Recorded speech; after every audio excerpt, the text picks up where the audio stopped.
Was solltest du nicht sagen als Sexualtherapeutin, also zu deinen Klienten? Cenk. Also ich verstehe nicht, wie sie ihre Frau nicht attraktiv finden. Ich würde, Mann.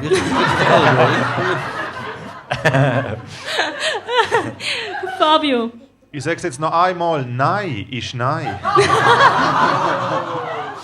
Cenk, hast du einen? Also denken Sie mal zurück an die Zeit, wo Sie und Ihre Partnerin noch aktiv waren im Bett. Und beschreiben Sie mal, was Sie so richtig geil gefunden hat, Ihre Partnerin. Ich würde das gerne wissen.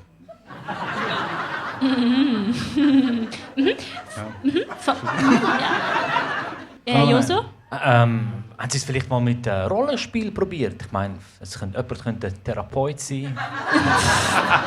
Jemand ein Klient. Was? Nein.